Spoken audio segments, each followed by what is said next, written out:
All right, and we are live. What is going on, everybody? Welcome into the live stream.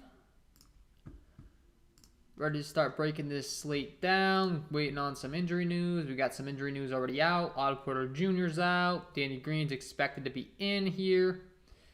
Halliburton listed as questionable. PJ Washington got ruled out. Anthony Davis is listed as probable, so expect him to be in. Colin Sexton has a torn meniscus, so he's out indefinitely. So yeah, we have a decent amount of news already. Joel Embiid was ruled out, which he was my lock of the night, which is a little bit unfortunate. So our lock of the night got ruled out. So we're gonna have to probably come up with another lock of the night on the live stream. I'll definitely be trying to give you guys something to replace him. So Colin says, I'm ready for Drummond, Barton, Kaminsky, chalk night. LOL. Yeah, that's definitely probably going to be the case. There's certainly some good spots to be had here with these injuries going on. So, going to do a little bit of a game-by-game breakdown as always. Look at the slate, get some ideas going as far as who we're really interested in. And then I'll be monitoring the chat and taking any questions that you guys have. So, certainly ask any and all questions that you have for the slate tonight. And the first game, we do have Mr. Embiid ruled as out. Tobias Harris, Ben Simmons continue to be as ruled out as well. So, of course, that's going to give a big bump up to Mr. Andre Drummond. Andre Drummond is going to be way too cheap now for his price tag.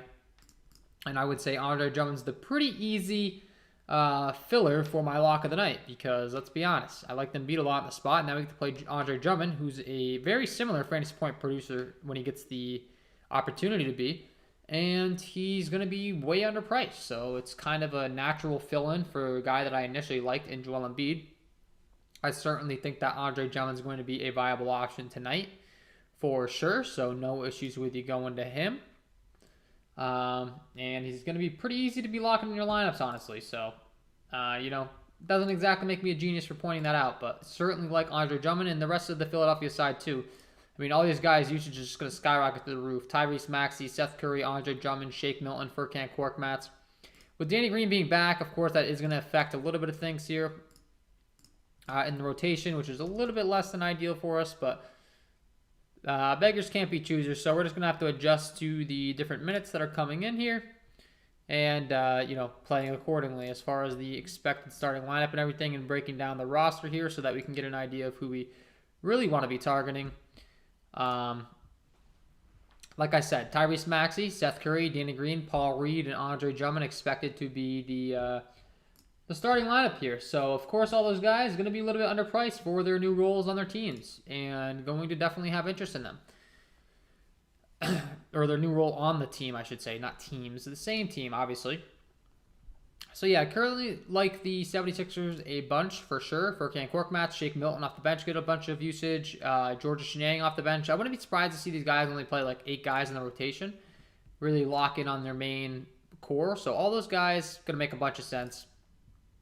You take Joel Embiid out of the lineup. You already have Matisse Thybulle out of the lineup. It's just going to naturally lead to these guys being way underpriced. So, yeah, that's where we're going to start.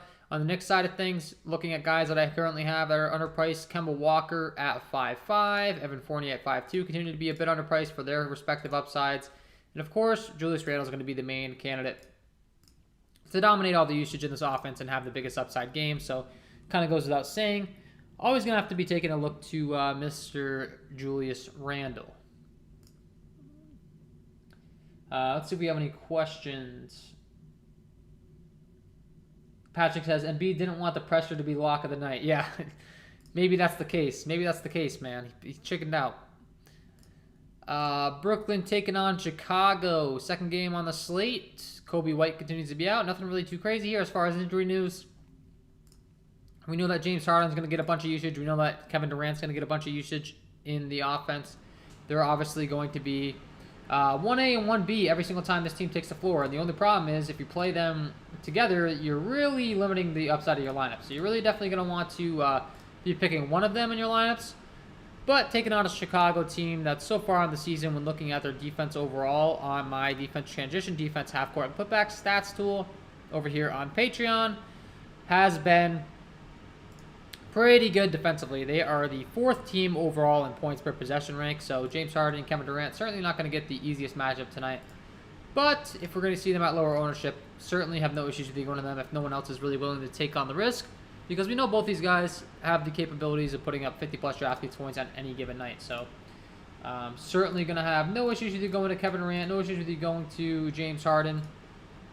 And as far as the Chicago side of things, I talked about this on my earlier video, but you're probably only going to want to pick 1 or 2 of these guys. Zach LaVine, Vucevic, DeRozan, they're all going to be kind of cutting in each other's usage.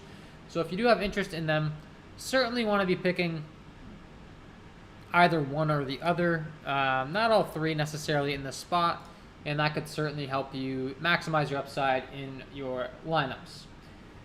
Patrick asks, if Haliburton out, does that give a huge boost to Buddy Hield and Fox? Yeah, I think it will.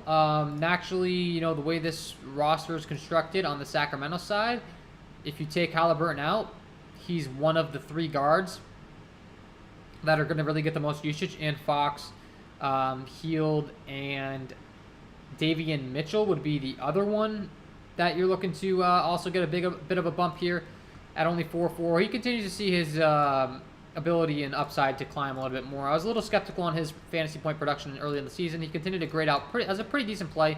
He's still playing like 25 to 30 minutes, and he's really cheap, so he would be the 3rd guy that I think could get a pretty decent bump, and I'd be considering as well, is Mr. Davion Mitchell. So yeah, hopefully that answers your question pretty clearly. But yeah, certainly gonna give a bump to Fox and Hield.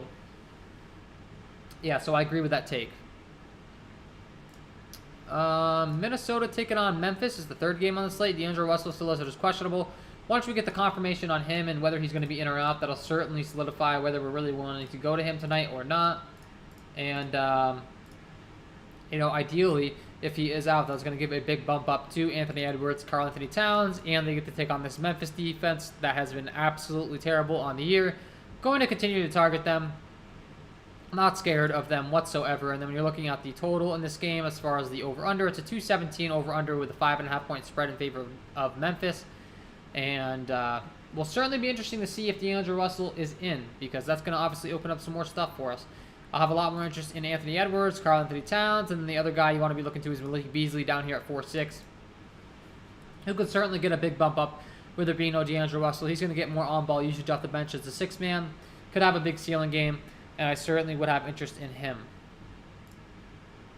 As far as the Memphis side, there continues to be no Dylan Brooks, so that's continuing to have some pretty solidified minutes for these guys priced in the mid-range, and Jaren Jackson Jr., DeAnthony Melton, Desmond Bane, all 3 of which continue to be underpriced for their upside, in my opinion, so I certainly have no issues with you targeting them tonight. And like I said, the minutes should be pretty solidified in this rotation. I don't think it's going to be too worried. You're not going to be too worried about these random guys coming in off the bench and stealing minutes, and that's, of course, always something that we're really looking to have in our lineups.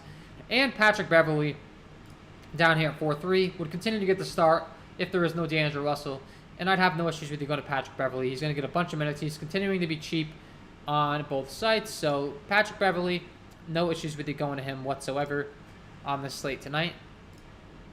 And that'd be who I'm targeting in that game. New Orleans Pelicans taking on Dallas. We already have the question tag on Brandon Ingram, as we have had for quite some time now.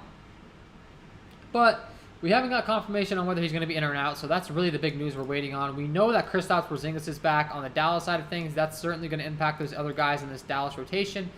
And I do think that Kristaps Porzingis is still underpriced. We saw him be limited to 30 minutes in his last time out. So, of course, if he's not limited, that would be ideal. We'd like to see his minutes climb up.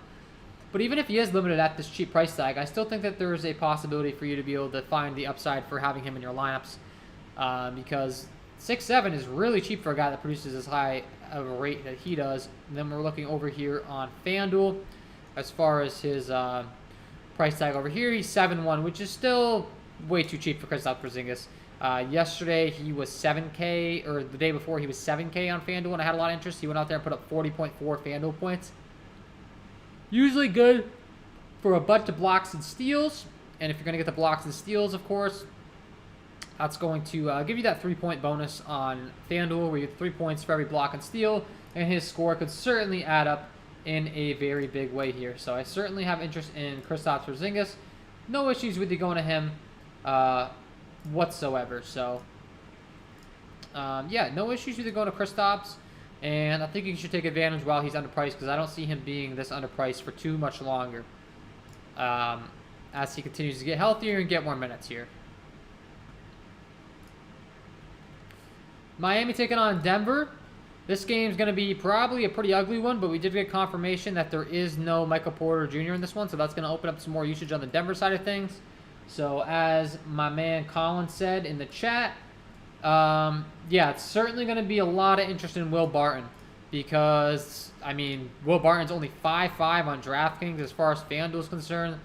Looking at his price tag over here with there being no Porter Jr., they've got him only priced at 5.8. Now, Miami isn't the most ideal matchup, unfortunately. You know, we really prefer to not target the Miami defense, but the fact of the matter is when you have a guy that's this underpriced, you're going to have interest in him. Similar to an Andre Drummond that we talked about with there being no Joel Embiid, Will Barton and these other guys on this Denver side are going to get a bunch of usage with there being no Michael Porter Jr. Specifically Will Barton and Aaron Gordon, though. Like, Nikola Jokic is still priced all the way up. Sure, he's going to get a usage bump, but the fact of the matter is his price tag is way more appropriate. Whereas we could certainly take advantage of capitalizing on Aaron Gordon and Will Barton, who certainly haven't been adjusted accordingly for this new role that they're going to be taking on. Both guys should see a big bump in usage. Both guys are very cheap on both sites. And while they don't get the best matchup taking on Miami, unfortunately, both guys have, you know, way more fantasy scoring upside than what their current prices indicate. So certainly going to have interest in those guys. Colin says, I'm never playing AD again with a questionable tag. LOL, did he ever burn me the other night? Yeah, he burned me too, man. I had AD. The problem with AD is realistically, man, you're probably never going to have a night where he doesn't have a questionable tag because that's just like, and I'm not kidding. Anthony Davis and LeBron James for the last 2 years have every night had a questionable tag pretty much. And I'm not exaggerating. Like every single night they have a questionable tag. So I don't know how literal you're being with that, whether you're just joking around and expressing your disappointment, which I don't blame you. But just so you know, chances are Anthony Davis is still going to have a questionable tag next to his name every single night. So just keep that in mind. You're probably not going to have an opportunity to play him without a questionable tag, and that's always going to be a risk. Dozier, a good pivot off Barton on DK. Yeah, Colin, I definitely do like PJ Dozier. I don't think you necessarily have to pivot, though. You could certainly play both. If you want to pivot, sure. That makes sense. Your strategy there would be that Will Barton gets in early foul trouble, and then PJ Dozier comes in and kind of goes off, and then Will Barton's in foul trouble throughout the game, which is certainly possible. But if Will Barton's in the game, there's no doubt in my mind he's probably going to surpass his current price tag. So, yeah, that could be a good game strategy, move to just fade Will Barton and go with PJ Dozier. But realistically, in order for that to happen, you're probably going to have Will Barton get into foul trouble and or get hurt in the game, which, can't really predict injuries. Then on the Miami side of things, I don't really have much interest. It's Jimmy Butler, it's Bam Adebayo, it's Kyle Lowry for me. It's one of those three if you are playing them, without a doubt. You can play Tyler Hero off the bench if you'd like, but I just think he's a little... well, I don't know. I was going to say his price tag continues to go down. So, yeah, I actually don't mind Tyler Hero off the bench as a six-man. He gets all the usage when he comes in. Oftentimes, people are scared to play the six-man if they're not starting in the lineup, but what you have to understand is if there's a guy that's a six-man, he comes off the bench, he's going to get all of the usage with that second unit. He's not going to be competing with other starters, superstars that get a bunch of usage, a bunch of minutes, a bunch of priority in the offense. He's just going to be surrounded with second unit guys, and let's be honest, Tyler Hero is a stud compared to them, so certainly could have an interest in Tyler Hero off the bench tonight. Specifically on DraftKings where you get that 3-point bonus as well. Atlanta taking on the Golden State Warriors. John Collins is listed as questionable in this one. It does look like he is more so probable, though, so he should be good to go here. That's going to affect Clint Capella in a negative way. I continue to say it, but I'm going to say it on every stream. If you are playing Clint Capella or John Collins, I would highly recommend that you only play one of them per your lineups. If you play both of them, you're really limiting their upside because they're going to be battling for rebounds on the glass. Any rebound that goes to Clint Capella obviously won't go to Collins, and any rebound that goes to Collins obviously won't go to Clint Capella. So I think you're limiting your upside a little bit, and I think they're probably going to take turns having big games just naturally with the way that scoring kind of works out. So, yeah. John Collins, Clint Capella, certainly decent options. I just wouldn't really want to be playing them together. Try to get them separately in your lineups. As far as the Golden State Warriors sides of things, James Wiseman continues to be out. Otto Porter Jr. was ruled out, so unfortunately he's not playing the most amount of minutes, but he has been playing around 18 minutes a game. So that'll certainly open up, some more usage, some more minutes for an Andre Iguodala at only 3-2. He's been playing around 17 minutes a game. I wouldn't be surprised to see him maybe go out there and play like 30 minutes this game, taking on an Atlanta squad that we're really not too scared of defensively. I think Andre Iguodala could certainly be a great option on DraftKings. He's only 3-2. Looking at him over here on FanDuel, as far as his price over here for Mr. Iguodala, they've got him priced at 3-9. So yeah, I think he's a pretty decent option on both sites. So, and I think his minutes could really tick up here. So that's going to make a big difference. And he continues to be priced as if he was playing, those same amount of minutes, like 17, 18 minutes, because he would have been prior to Porter being ruled out. So certainly have interest in him. And I do like the Stephen Curry, Trae Young combination in this game. I just think that both guys have a very similar game. I think there's going to be a little bit of a pride factor here. I think they're both going to want to show out against each other for the foreseeable future in their careers. I don't know. It's just two guys that are sharpshooters. They both like to shoot it from deep. Both of which aren't the strongest defenders either. So I think we could see a back and forth battle here, and I think it's a very strong correlation to having your lineups. If you have Stephen Curry and Trae Young in your lineups, I think it could pay off very well for you. If they both have their ceiling game, they're both going back and forth a lot during this game, I could certainly see that happening. So this is a scenario where I would certainly be willing to play the two opposing point guards against one another, and I think that if you do, it could lead you to a lot of upside in your lineups. Specifically on DraftKings, where you get that bonus for the three-pointers, definitely going to like them. And like I said, yeah, I just think it's a great spot where they can go back and forth at each other and put up a big number. So like those guys. Phoenix taking on Sacramento. This game is pretty straightforward as far as usage. We are waiting on Halliburton news, which we talked about a little bit. Terrence Davis would also see a little bit more work alongside Buddy Hield, so he's one guy that you might not want to leave out as a possibility of a play. Looking at Terrence Davis's numbers on the season, he's only 3-1. This is a guy that traditionally, when he was on the Raptors, when he would get an opportunity to play, he has been a very good fantasy point producer. So if there is no Halliburton, I think he's going to be way underpriced for what he could possibly see for minutes, and he might be a sneakier play that people aren't quite thinking of. I think people will be pretty easily to jump to De'Aaron Fox and Buddy Hield. And don't get me wrong, that's a great option as well. Both those guys should certainly see an increase in usage as well. But the fact of the matter is that Terrence Davis could be maybe a sneakier play that people aren't really factoring in all too much in their lineups. And could be a much sneakier play. Continues to be no Marvin Bagley for the most part. However, he did see 10 minutes on the 22nd randomly. So I'm not exactly sure why that happened. I'm assuming that game was a blowout or something. Maurice Harkless was sidelined. But yeah, he hasn't been in the rotation since. So I wouldn't worry about that. Just something to take note of, I guess. But I wouldn't worry about it too much. And like I said, if there is no Halliburton in this game, certainly going to be a bump for Fox. Certainly going to be a bump for Mr. Buddy Hield specifically. And I think Buddy Hield will be way underpriced if there is no Halliburton. And that's just going to be an easy plug and play. Very directly correlated with him as far as minutes is concerned. So I certainly have interest in that. And with DeAndre Ayton being out, we're going to continue to see a bunch of Frank Kaminsky and JaVale McGee. Mostly Frank Kaminsky so far, though. JaVale McGee has been starting and not seeing nearly the minutes. They've been pulling him fairly quickly. Even in matchups where the other opposing big is a little bit on the bigger side. I was a little surprised to see that against Atlanta. Clint Capella and John Collins in the front court. I thought that they might be kind of forced to play JaVale McGee more minutes. And that just wasn't the case. It's been Frank Kaminsky. So I would definitely lean Frank Kaminsky in this spot. They continue to show that they'd rather go with him more minutes than JaVale McGee. Yeah, of course, this will be the one game they kind of change their mind and go the other way. But we can't really predict those things. So we're going to have to go with Frank Kaminsky. For the most part, he's going to be my favorite option of those two. All right, guys, so we almost worked our way through the whole slate. We got one more game here. For those joining in, welcome. Feel free to ask any questions. If you're just joining in or if you've been tuning into the live streams and you're enjoying, if you could take a moment to leave a like, that'd be greatly appreciated. Right now, we only have 3 likes. We were able to achieve 20-plus likes for the first time in the other stream, so I'm trying to keep the goal at 20-plus, so thank you to everyone that's been tuning in and enjoying. If you could take a second to leave a like, that would be awesome. In this last game, Charlotte taking on the LA Lakers. We have Russell Westbrook, Anthony Davis, both listed as in this game, so they're obviously going to be both great plays.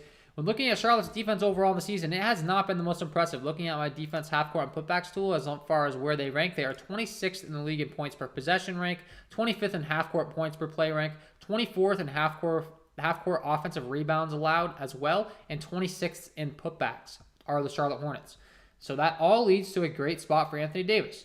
Should be able to do plenty of scoring in the half court, should be able to get plenty of rebounds, plenty of putbacks against this opposing Charlotte team, and quite frankly, Anthony Davis is pretty matchup proof, and I don't really think that the likes of Mason Plumlee are going to slow him down. No offense, Mason Plumlee, but yeah, it's a 228 over-under for this game. That is, I believe, the highest on the slate by a pretty wide margin. I mean, like 3 points or so. It's 3 points in a total is pretty significant when you're talking about an over-under. So I certainly do have interest in Mr. Anthony Davis, and I do have interest in Russell Westbrook. Russell Westbrook has been absolutely terrible. He's been struggling to shoot. I'm sure there's going to be a lot of people that are really ticked off at Russell Westbrook, and they're not going to want to play him, and understandably so. But if there was ever a time for him to get it together, I think it would be against the Charlotte Hornets team. Like I said, they have not been good defensively. I think that Russell Westbrook will be able to get to the rim. I know he hasn't really been shooting the best. He's not really the best shooter overall. But against a team that's been allowing this much slashing to the rim, this much giving up on the defensive end, this is a spot that I think Russell Westbrook can get right. If you look at his opposing matchups the last few times out, I don't think they've been quite as good as matchups. So, I mean, don't get me wrong. Russell Westbrook has been very bad. But if there's ever a spot for him to get right, and like I always talk about, just when other people are starting to get mad at a guy and they stop playing him, he gets a lot less ownership than he should be. So that would be my approach. My approach would be to play Russell Westbrook because that's just what you have to do. If you're in tournaments, if you're in cash games and you don't really like Russell Westbrook and you're trying to play it safe, then that's a little bit of a different dynamic. But Russell Westbrook, I'm telling you, man, I just think this is going to be the game where he can break out. More of a gut feeling, but also the numbers match up there. So that's kind of why my gut's feeling that way. This team is struggling that much around the rim as far as their defense. I'm wanting to target Russell Westbrook. I'm wanting to target Anthony Davis. I'm going to continue to want to target those two as long as LeBron James is out. On the Charlotte side, they don't get nearly as friendly of a matchup. The LA Lakers do have a pretty solid defense all around. They've made it a priority to really buff up their defense. Even the guys that don't really score that well. Avery Bradley, Kent Bazemore, both great defenders. Anthony Davis, a great defender.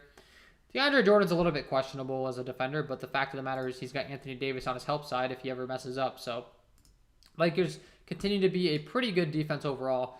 Not getting too excited about the Charlotte side of things because they are fully healthy. They have LaMelo Ball, they have Miles Bridges, they have Gordon Hayward, they have Terry Rozier.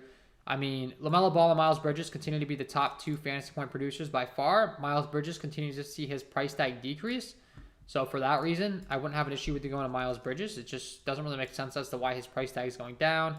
Over on FanDuel, his price tag hasn't been going down quite as much. So I think he was 8.4 last time out. Now he's 8.3. So something to keep an eye on. All right, guys, I'm going to keep an eye on the chat for questions here. Let's see what we got. Does Bjelica get a boost with Porter out? I don't really think so, Patrick. I don't really know. I don't think that they're really too correlated. Bjelica's on the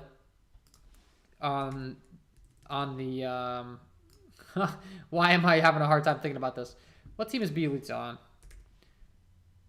Golden State Warriors. Yeah, he's been on the Kings for so long. Yeah, Bjelica's on the Golden State Warriors, so I think you might have mistaken him on the wrong team or something. Who is the lock of the night? The Prince asks. So I had Joel Embiid as my lock of the night.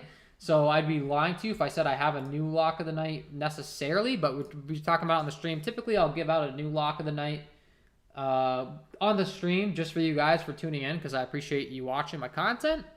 And, I mean, I hate to be the obvious candidate, but it would be – I was really high on Joel Embiid in this spot, and now you take out Joel Embiid and you put Andre Drummond in. A big reason why I was high on Joel Embiid is because if you look at my defensive half-court and putbacks tool over here on Patreon, and you look at the New York Knicks have been struggling on the glass. They're 16th overall half-court offensive rebound rank, 17th in half-court points per play on ranks, and 22nd on putbacks. So When you're breaking that down, I was really high on Joel Embiid because I thought he'd have plenty of opportunity for putbacks and plenty of opportunity for usage. Now you take Joel Embiid and you slide Andre Drummond in at a way underpriced discount, and I think he kind of makes sense. I know that's kind of an obvious pick. I hate to be so obvious, but the fact of the matter is I was willing to pay up for Joel Embiid, and now we get a guy in Andre Drummond who arguably can produce at the same rate when he does get the minutes. We've seen Andre Drummond do this for years, like when he was on the Pistons, when he was on these teams where he had a full established role. I think Andre Drummond's just going to kind of be back to doing what he does. So, yeah, like I said, I hate to be the obviously, blatantly obvious lock of the night guy, but I just think that's the case. You can't go wrong. You slide him into the spot that I already liked with Joel Embiid. He's going to get the same amount of fantasy point production oftentimes, and it's just really hard to avoid. So, certainly like Andre Drummond tonight. Jay asks, what's the latest news on Ingram? We don't have any news on Ingram that I'm aware of. He's still questionable. So that's where we stand as far as Ingram's concerned. So unfortunately, we don't have news on that. We did just get confirmation that Nerlens Noel is available to play. So that's another update. But other than that, not really seeing any other updates on the injury side of things, guys. So we'll continue to keep an eye on that throughout the stream. Feel free to ask any and all of your questions here. We kind of went through the slate already, but if you're just tuning in, certainly can run things back to older games. And this will be a good time for us to just ask questions, run things off each other, break down some more numbers. And yeah, I think the top tournament play on the slate probably has to be Russell Westbrook. Strictly because he's been so bad. I just think his ownership's going to dip. I think people are going to be sick of dealing with him and just him continuously letting them down. He continues to be priced up. And I just think it's only a matter of time before he goes off. And like I said, if you're just tuning into the stream, this is one of the best possible matchups you could ask for. Taking on a Charlotte Hornets squad that has been really bad defensively. They've been really bad at allowing people to get to the rim and slash. And the fact of the matter is, Russell Westbrook just hasn't been shooting well. So in order for him to have success, he's probably going to have to get to the rim. And I think he can do so in this Charlotte Hornets matchup. So I think that Russell Westbrook is my top tournament option.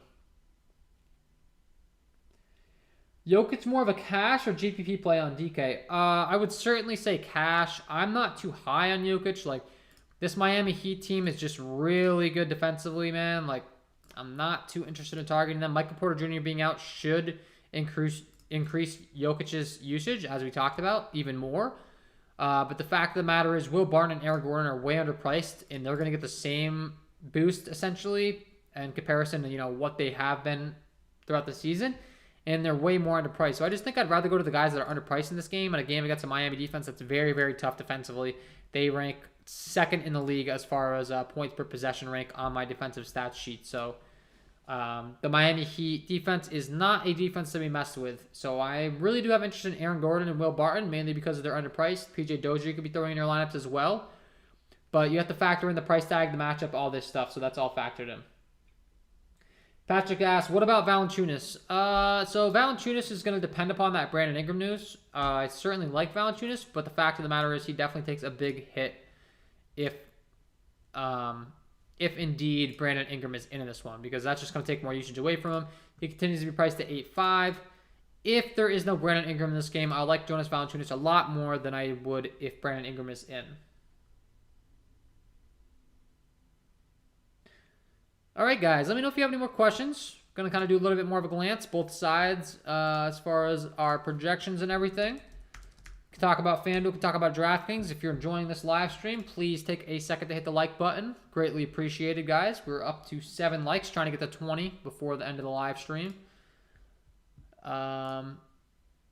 Let's see.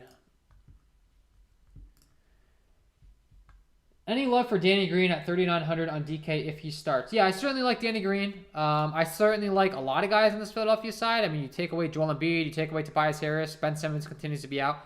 I like all these guys. I mean, it's really hard not to. The starters on Philly are just going to have a huge usage bump tonight. We've seen Tyrese Maxey play 37, 45, 44 minutes the last 2 times out. That almost seems wrong, but I guess it's got to be right. So Tyrese Maxey is playing an extreme amount of minutes. Now you're taking out a Joel Embiid, and he's probably going to play the same amount of minutes with more usage. Seth Curry, same rule can apply to him. He's playing mid-30s. And Danny Green, if he starts, yeah, he could certainly be a good play here. Let's see. Coach Doc Rivers indicated he expects him to play. Green missed the last 3 games while battling a hamstring issue. So, yeah, I think he should be fully good to go. And then you factor in that Matisse Thybulle continues to be out as well, which is a big piece of news, guys. Matisse Thybulle is even more minutes in the rotation. I mean, this guy was playing like 30 to mid-30s in minutes. Take him out of the rotation. This Philadelphia 76ers rotation is going to be freed up pretty good here. So I certainly do like the 76ers guys quite a bit. It's hard not to. They're going to have solidified minutes. The usage should be way better on their side of things. And yeah, I certainly like them. And I'm doing a little bit of a projection update right now. So if you stick with me, continue to ask questions in the chat. I'll have more of an idea of who I'm really locked in on this slate as I continue to update here. If you are interested in becoming a Patreon member, I would highly recommend it. That's linked below in the description. Patreon.com/KJK_DFS. You get access to all of the fun stuff that I have to offer over on Patreon. I can even pull it up to give you guys a visual here. Sometimes helps people. As far as all of the stuff that my package has to offer, it's a lot, guys. Honestly, I'm very happy with the way it's coming together. I love using the tools myself, and I think you would too. I think you're going to win your money back very quickly. So just a quick idea of what you get. You get my premium projections, my data sheet. That's going to include key statistics for all of the following: rebound percentage, assist usage percentage, block steal percentage, team stats, play contact stats. So that's the stuff you'll hear me oftentimes reference in these videos. Teams that are good in the transition, teams that are bad in the transition, defensively, offensively. You can certainly take advantage of that using my charts. It's all color-coded too, so there's a lot of information in there. But the good thing is you can dissect it pretty quickly. Like, I get that you guys have a lot of stuff going on. I do too. You get off work. You know, I'm sure some of you have kids out there, all that fun stuff. So the point of this package is to make it nice and easy for you to dissect and find out the top plays in a quick and time-efficient manner. And you can also ask me questions all the way up until the lock in the Discord chat. So if you are interested, go ahead and check that out. Patrick, the tools definitely help you win money. Thank you, Patrick. Yeah, Patrick's been killing it with the tools, so I'm glad to hear that. It makes me happy when you're using the tools and they're working effectively. That's the goal, and I know I love them too. So certainly check that out, guys. And continue to ask me questions, both DraftKings and FanDuel. We will be covering it here. And like I said, I'm going to do a little bit of a projections update here. We'll see who's really popping. We have some more injury news coming in. We have more injury news on the way, so hopefully we'll get that sooner rather than later. But for the time being, let's see what we're working with. And continue to ask questions. I'll be keeping an eye on the chat. A few things that I have just covered so far. We talked about Russell Westbrook being the top tournament play on the slate. I'm going to continue to say that. He's been absolutely terrible. And whenever a guy's really terrible and he has big usage, there's no LeBron James in this one, I think that's the best time to hop on him because everyone else is going to be scared to play Russell Westbrook. And guess what? If you're not scared to play him, you can win all the money. So that'd be my suggestion. I know he's been terrible, but guess what? This is the matchup that he could finally break out. Charlotte Hornets have not been good defensively. They've been giving up a lot of points in the half-court setting, a lot of points in the transition setting. So I certainly do like Russell Westbrook as a tournament play tonight. And don't get me wrong, he could burn you. But if you are a tournament player, this is your time to jump on someone that's going to have a massive usage rate and is going to be very low owned. So that's kind of what I live for personally as a tournament player. I want to take advantage of that, you know. So I certainly do have interest in Mr. Westbrook. And we're going to talk about, a lot of times I get asked like my top value plays and stuff. We're going to talk about that in 2 seconds because I'm going to have a new update for you guys. So feel free to ask any questions. Just bear with me. And DeMar DeRozan or Zach LaVine, James asks. James, if you could tell me what website you're playing on, whether it's DraftKings or FanDuel, I would gladly answer that question for you. But I kind of need to know the website you're playing on. And also, if you tell me which type of game you're playing, if you're playing a cash game or a tournament lineup, that would help me be able to answer that question as well for you.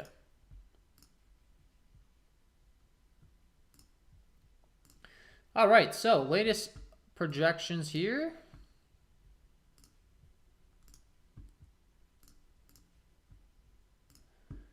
Let's see. We got James doesn't look like he's told me the website yet, but I'll give you an answer here on both websites. How about that? DeMar DeRozan and Zach LaVine. Who are my top plays? We got DeMar DeRozan, Zach LaVine, 8-2. DeMar DeRozan has been very good. Something I continue to talk about with DeMar DeRozan, the only thing is his scoring oftentimes is very reliant on real-life points. So he's not exactly the most diverse fantasy point scorer, so that's a bit of an issue when it comes to playing DeMar DeRozan. Something that you should be aware of, because if he's not scoring buckets, chances are he's probably not going to get you there. Don't get me wrong. He can score buckets, and he can get you 50-plus points on any given night. But for the time being, just know that you need him to score buckets, or he's probably not going to get there for you. So the question was DeMar DeRozan or Zach LaVine. Okay, so let's see. Based upon the website, I can tell you here, DeMar DeRozan, Zach LaVine on FanDuel. My top option would be Mr. Zach LaVine. His respective price tag, he's priced at $8K on FanDuel. So I certainly like Zach LaVine a little bit more over there. Pulling up his price tag for you guys. Yeah, 8K, that's just a little bit too cheap. Brooklyn's not exactly the best defensive team either, so I certainly think that Zach LaVine can get you there. As far as DraftKings is concerned, whether I prefer DeRozan or Zach LaVine, I would prefer, let's see. Of course, I'm doing all these updates all at once, so just bear with me because I got to factor all this stuff in. Zach LaVine is 8.6. DeMar DeRozan is... Yeah, it would be Zach LaVine on both websites. Yep, Zach LaVine on both websites. So hopefully that answers your question, James. Certainly like Zach LaVine a little bit more. All right, guys, let me know if you have any more questions. See if we have any injury news. We're waiting on it from the league. Hopefully some more stuff comes in here. To my knowledge, we don't have any more injury news yet. Mitchell Robinson ruled out. Okay, so we do have a little bit of something. So Mitchell Robinson has officially been ruled out. So, of course, that's a relevant piece of information for us.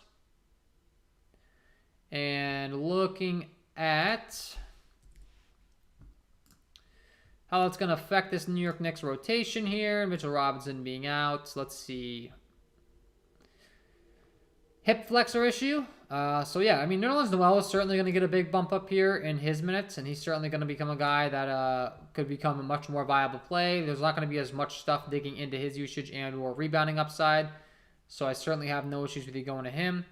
And then as far as anyone else, I mean, Julius Randle could possibly get a bit of a bump up as well, surprisingly. And then when you're looking at the bench, Taj Gibson could probably get some more minutes too, but I'm not really sure that we're getting all too excited about playing a Taj Gibson because it's not exactly the prettiest play in the world, especially when we have some other guys like on the Philadelphia side, a Paul Reed that's going to grade out very well for us at only 3.3. He's grading out as one of my top values on DraftKings for sure.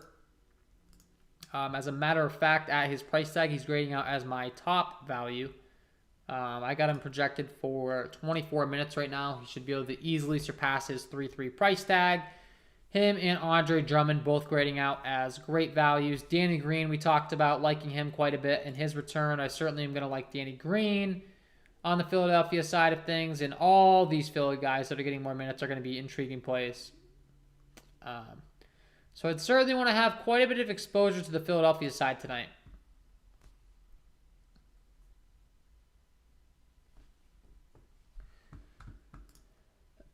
All right. Let me know if you guys have any more questions. I'll be here up until 6:30. Gladly will answer anything that you have. Looks like we got 8 likes so far.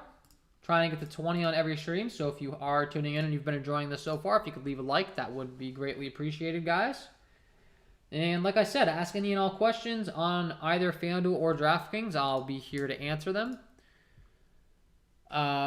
Quick little run through of what I'm looking at right now. Certainly like Frank Kaminsky a bunch on DraftKings with there being no DeAndre Ayton tonight. He's going to continue to grade out as a great play for me at 4.3 on DraftKings. Like him.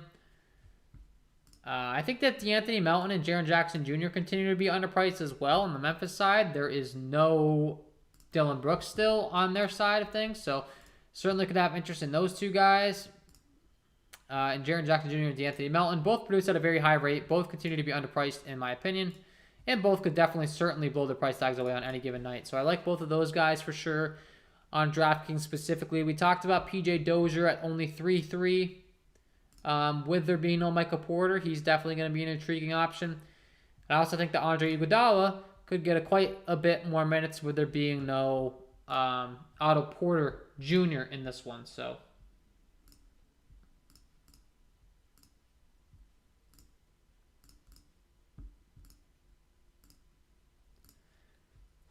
all right, guys, let me know if you have any more questions. A little bit of a FanDuel rundown here as far as I'm looking to on FanDuel.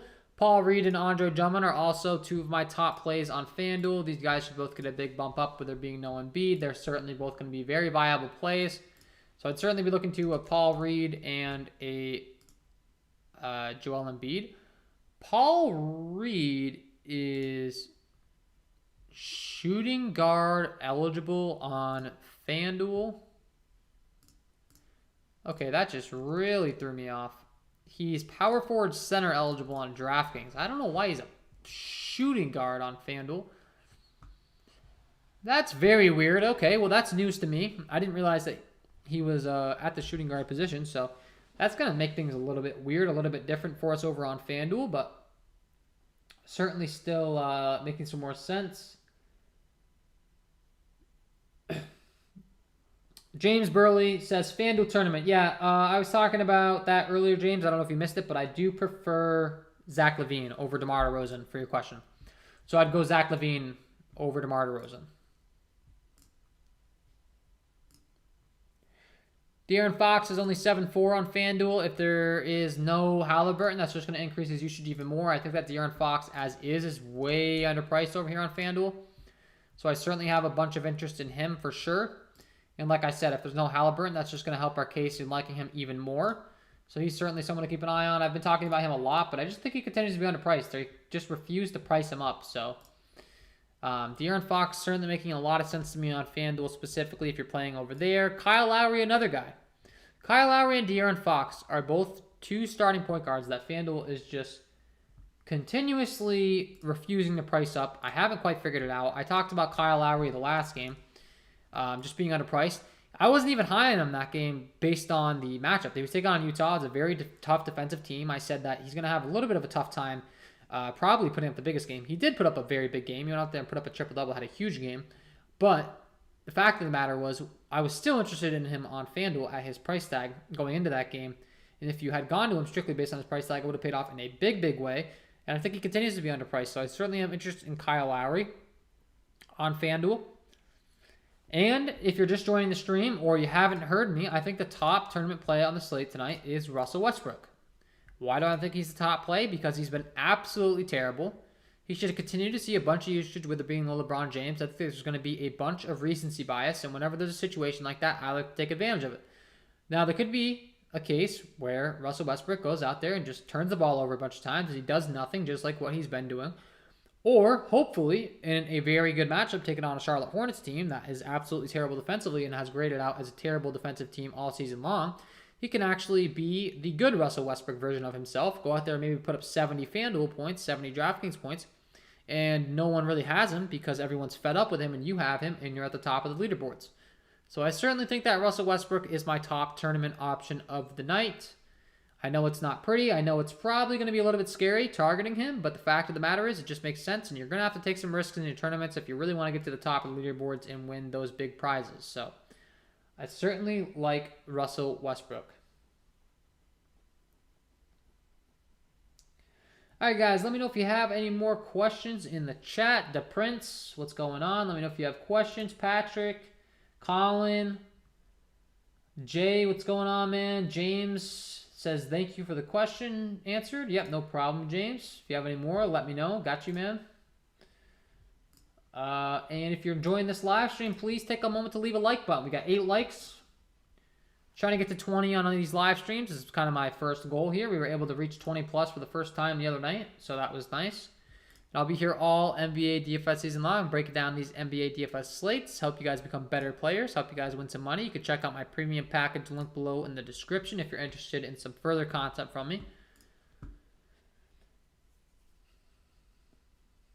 And it doesn't look like we have too many more questions. Nothing else, really. So I'm going to continue to keep an eye on this injury news. Hopefully something more comes out. If we get some more injury news, I'll certainly elaborate on how that impacts my lineups and who I'd be looking to for you guys. But it doesn't look like we have anything else. Hopefully we get that Brandon Ingram news. That'll determine whether we really have too much interest in the New Orleans Pelicans side of things. We have quite a bit of usage bumps. We have no Michael Porter Jr. That's going to get a big bump to Will Barton, Aaron Gordon on the Denver side of things. So that's certainly big news. D'Angelo Russell being questionable will certainly give a big bump to Karl Anthony Towns and Anthony Edwards. So that's big news there. Also going to put Patrick Beverley in the starting lineup and give him some more minutes and usage upside. Brooklyn, Chicago, they're pretty much fully healthy, so nothing too crazy there. This Philadelphia side of things in the Philly next game is going to have a bunch of usage, a bunch of minutes. Tyrese Maxey, Seth Curry, Andre Drummond, Shake Milton, Furkan Korkmaz, Georges Niang, Danny Green's returning. He's way cheap down here. There's no Matisse Thybulle. I would be getting a lot of exposure to this Philadelphia 76ers side tonight, guys. It's just that easy. I mean, the usage is going to be there. The minutes are going to be there. You don't get opportunities like this all the time where guys are underpriced. They're locked into their minutes. They're locked in their usage. Then you take away an even more bigger usage piece in Joel Embiid.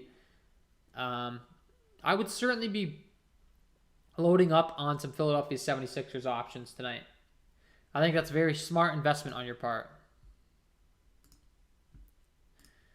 Then as far as anyone else, Atlanta Golden State's pretty healthy. Phoenix Sacramento's pretty healthy outside of DeAndre Ayton. So with there being no DeAndre Ayton, that's certainly going to get a big bump up to Frank Kaminsky. And the fact of the matter is, it's Devin Booker and Chris Paul's team. These two guys are going to continue to see the most usage on the team by far. It's not even close. Pretty easy to tell where the ball is going in this offense, and we certainly want to be targeting them pretty heavily in your tournament lineup. So I certainly would go with a Devin Booker. I certainly would go with a Chris Paul tonight from an upside aspect. They have plenty of it. Let's see. More news, hopefully. Let's see. For the Golden State side of things, one guy I didn't mention on DraftKings that grades out as a pretty decent play for me as well. That should get a big bump up in minutes with there being no Otto Porter Jr. is going to be Damian Lee.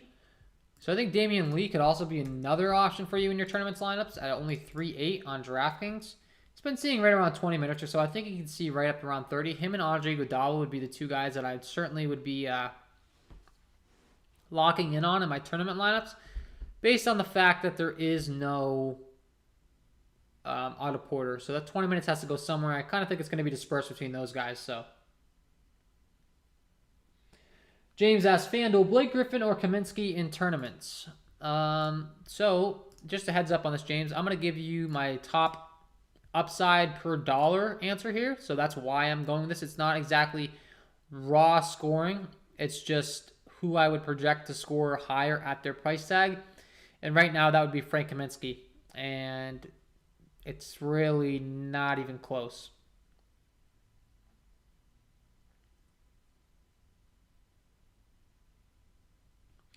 Blake Griffin's priced at 3.9. Frank Kaminsky's priced at 4.3. And I've got Frank Kaminsky grading out as a much better play.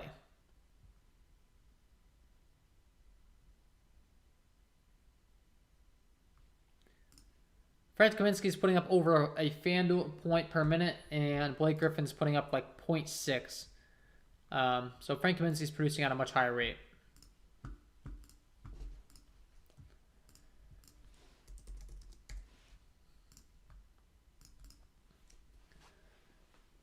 All right, guys, let me know if you have any more questions. We got about 10 minutes left. We're going to try to hang tight here. Hopefully some more injury news comes out for us. Maybe we can elaborate a little bit more on that. After this, I'm going to be doing my final projections updates for my premium members, updating my core plays, answering any questions that you guys have in my Discord chat, that being you premium members. So make sure that you're joining me over there up until lock.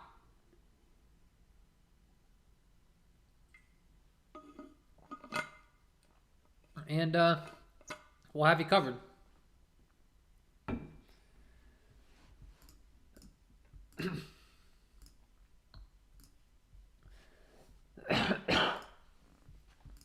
Yeah, so let's see here. Anything that we haven't covered? I'm just looking at my list, seeing if there's anything. I think that Evan Fournier and Kemba Walker continue to be underpriced on the New York side of things for their upside, so that's certainly something that I will continue to reiterate on both websites. Kemba Walker, Evan Fournier in the price in the mid 5K range on both websites. Kemba Walker is actually priced all the way down to 4.8 on FanDuel. Like, that's just, they're just begging you to play Kemba Walker. You can make an argument that maybe that's why you don't want to go to a guy like a Russell Westbrook over here, because you can just play Kemba Walker all the way down at 4.8. But also, it might be a nice pairing option to play with Russell Westbrook. You pay up for Russell Westbrook, and then you need that salary relief. Kemba Walker could be a good pairing option with him. Wouldn't hate that whatsoever. Terry Rozier is another one of those guys that FanDuel continues to just refuse to price up, so they're kind of wanting to force your hand as to playing Terry Rozier. So he's another guy that you could certainly be looking to at 5.3. But he hasn't been the greatest all the time. He put up 34.6 FanDuel points last time out, which was a nice change of pace because he's just been really struggling. But he certainly continues to be underpriced for his upside. So that's another guy you could be looking to.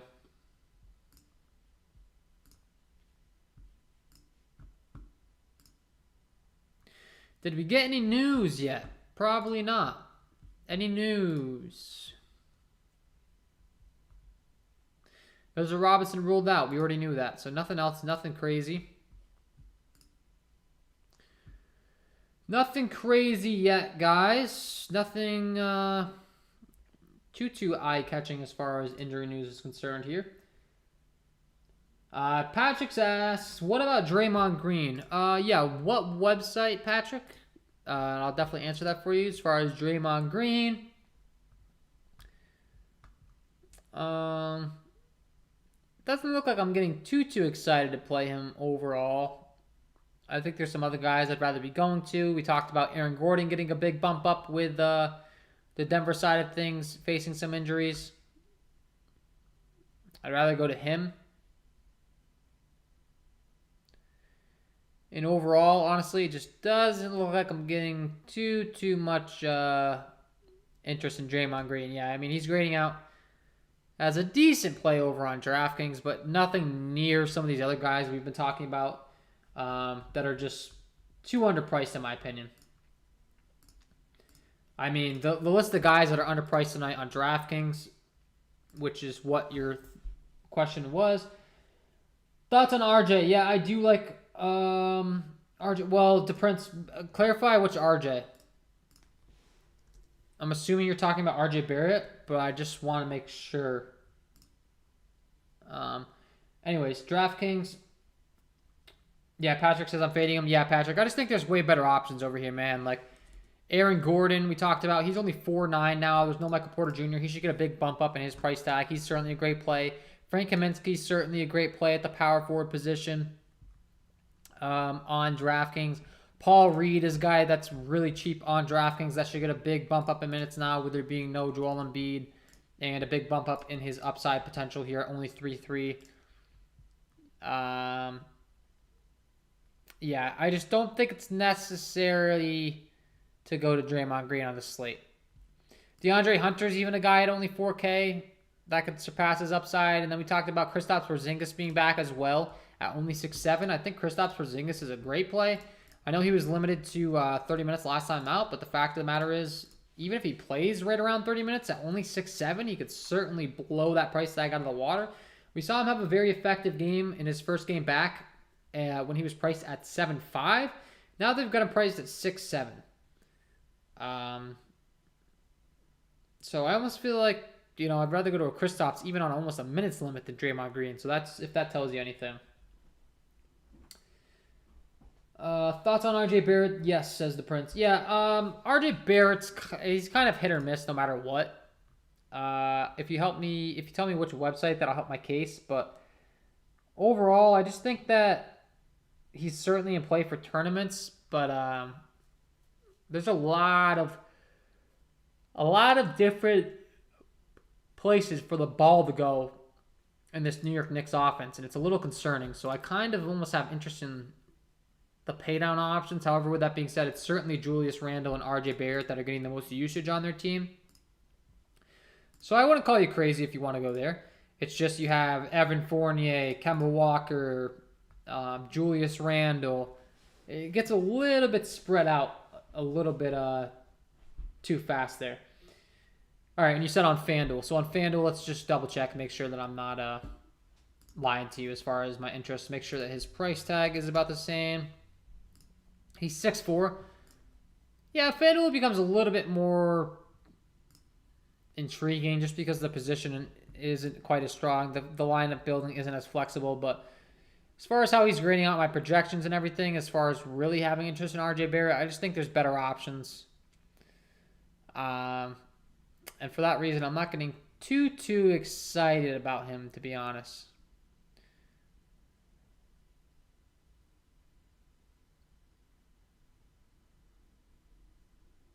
Yeah, I have scored on my list quite a bit before I'm getting RJ Barrett, but I don't know, man. The minutes are there. He's locked into quite a bit of minutes. He's putting up like 0.88 FanDuel points per minute. He makes sense as a play to me. Don't get me wrong. At 6'4", it's just in FanDuel, I will say that small forward position seems to come down oftentimes to who's playing the most minutes.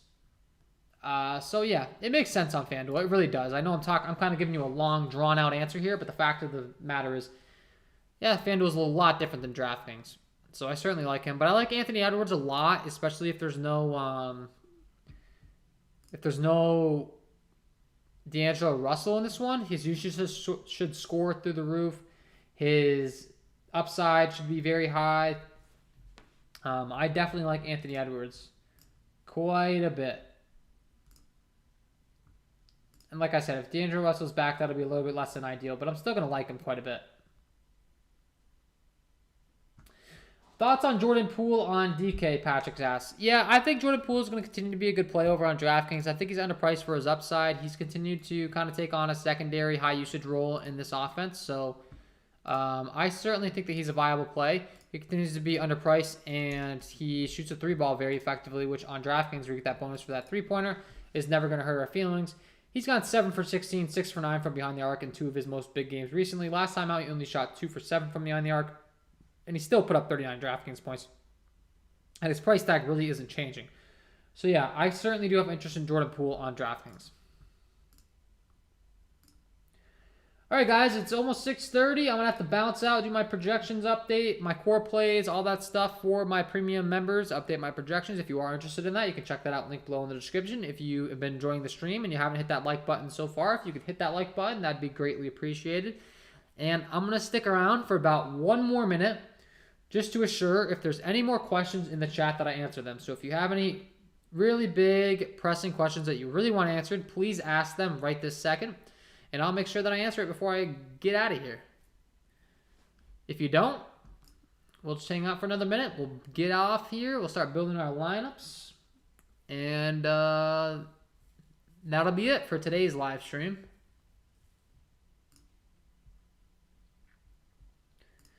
Top plays on DraftKings top values. We got Paul Reed, Andre Drummond, Frank Kaminsky, DeAnthony Melton I like quite a bit. Evan Fournier is underpriced. Kemba Walker is underpriced for their upsides. I think Jordan Poole is underpriced for his upside. I like Andre Iguodala as a bit of a bump up with there being no Otto Porter Jr. And FanDuel, a lot of the same options. Damian Lee popping as a pretty decent option as well. All right, guys, that's all from me. Hope you enjoyed the content. If you did, hit that like button. Make sure you subscribe to the channel. I'll be here all NBA DFS season long, breaking down these slates, giving you guys videos in the morning, trying to give you as many live streams as possible.